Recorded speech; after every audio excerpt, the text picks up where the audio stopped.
यह कहानी एक समय की है जब एक खूंखार डाकू ने अपने आत्मविश्वास की परीक्षा में महात्मा बुद्ध के साथ मुकाबला किया। इस आदर्शवादी और धार्मिक संग्राम में दो व्यक्तित्वों के भीतरी ताकतों का मुकाबला होने वाला है, जिसने उनके सोच, व्यवहार और जीवन को प्रभावित किया। इस अनोखे संग्राम में क्या महात्मा बुद्ध के आत्मविश्वास और प्रेम का आदर्श खूंखार डाकू को पराजित कर सकेगा?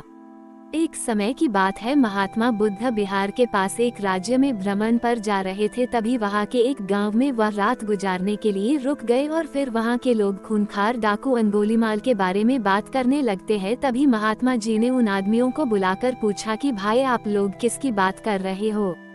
तब आदमियों ने बताया कि महात्मा जी, हम डाकू अंगुलीमाल के बारे में बात कर रहे हैं। तब महात्मा जी ने पूछा, अंगुलीमाल कौन है ये? तब उत्तर में उन आदमियों ने कहा, महात्मा जी, वह बहुत ही खूंखार डाकू है जिसने अपनी दहशत से लोगों को परेशान कर रखा है।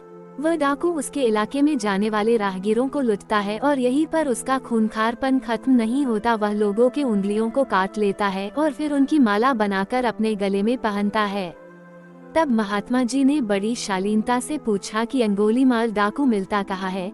तब उन लोगों ने जवाब दिया कि वो यहाँ से कुछ दूरी पर चलकर एक घनघोर जंगल है, वही उस अंगुलीमाल डाकू का बसेरा है।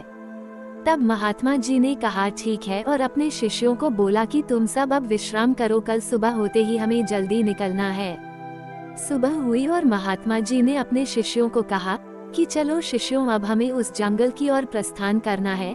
तब सभी शिष्य डर गए और बोले, जंगल की तरफ? लेकिन गुरुजी, वहाँ तो डाकू अंगुलीमाल का वास है।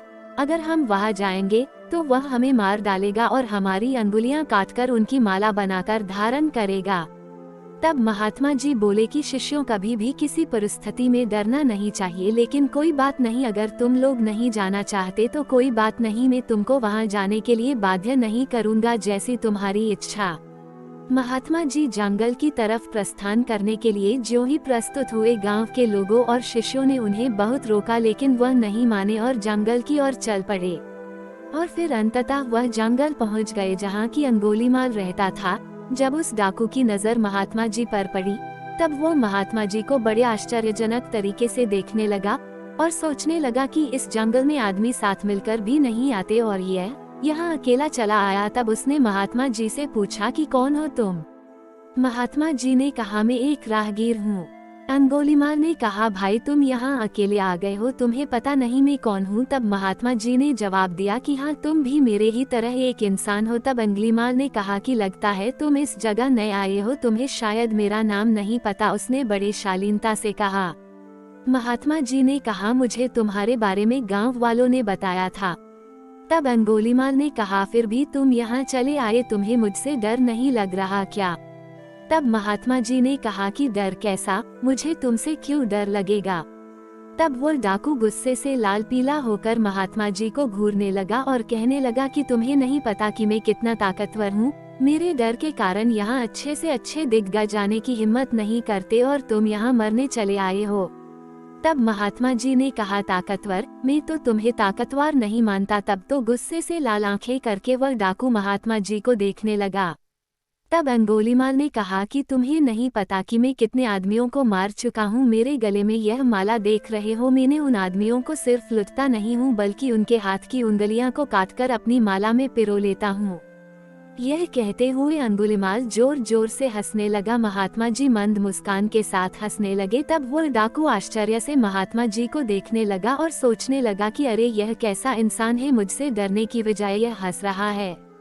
तब अंगुलीमाल ने कहा कि लगता है तुम्हारा मानसिक संतुलन ठीक नहीं है, यह सुनकर तुम्हें सदमा लग गया है। महात्मा जी ने कहा, मुझे कोई भी सदमा नहीं लगा और न मेरा मानसिक संतुलन खराब है। अंगुलीमाल ने कहा, तुम्हें मुझ जैसे ताकतवर डाकू से डर नहीं लग रहा और यह सब सुनकर भी तुम मेरे सामने खड़े हो, यह उससे भी ज्यादा आश्चर्य की बात है। तब महात्मा जी ने कहा, कौन ताकतवर? तुम तो मुझे सबसे ज्यादा डरपोक लगते हो। इतना सुनते ही अंगुलीमाल क्रोध से तिलमिला गया और उसने अपनी तलवार निकाल ली और महात्मा जी के गले पर लगा दी। तब महात्मा जी ने कहा, मेरी बात तो सुनो भाई। उसने बोला, जल्दी बोल, अब मैं तेरे मुख से और कुछ नहीं सुनना चाहता। अरे भाई, अगर तुम सच में ताकतवर हो तो तुम सिद्ध करो, तब मैं मानूंगा। अंगुलीमाल ने कहा, अच्छा बता मुझे क्या करना होगा अपने ताकतवर सिद्ध होने के लिए। तब महात्मा जी ने कहा कि तुम्हें वो पेड़ दिख रहा है। अंगुलीमाल ने कहा, हाँ दिख रहा है, तो क्या करना है, उस पेड़ को गिराना है। महात्मा जी ने कहा, नहीं, तुम्हें सिर्फ उस पेड़ से 10 पत्ते तोड़कर लाने हैं। इतना सुनकर अंगुलीमाल जोर जोर से हंसने लगा और हंसते हंसते पेड़ से पत्ते तोड़ लाया और महात्मा जी को देने लगा। महात्मा जी ने कहा, जाओ अब यह पत्ते उस पेड़ पर वापस जोड़ कर आओ। तब अंगुलीमाल हैरानी से महात्मा जी को देखने लगा। तब महात्मा जी ने कहा, क्यों, क्या हुआ? जाओ जोड़ कर आओ इन पत्तों को। तब अंगुलीमाल बोला कि यह कैसे हो सकता है कि एक बार कोई चीज टूट जाए वह वापस कैसे जुड़ सकती है। तब महात्मा जी बोले, क्यों, तुम तो बहुत ताकतवर हो न, फिर इन पत्तों को तुम क्यों नहीं जोड़ सकते? मैं तो तुम्हें जब ही ताकतवर मानूंगा जबकि तुम ये पत्ते वापस पेड़ से जोड़ दोगे, नहीं तो तुम डरपोक हो। मेरी नजर में असली ताकतवर तो वह होता है जो कि टूटी हुई चीजें जोड़ दे, जो चीजें तोड़े वो कैसा ताकतवर। यह सुनकर अंगुलीमाल महात्मा जी के चरणों में गिर गया और उनसे कहने लगा कि महाराज जी मुझे क्षमा करे, सचमुच मुझे आज एहसास हुआ कि मैं कितना बड़ा पापी हूँ। मैंने कितने निर्दोष लोगों का खून बहाया और उन्हें लुटा।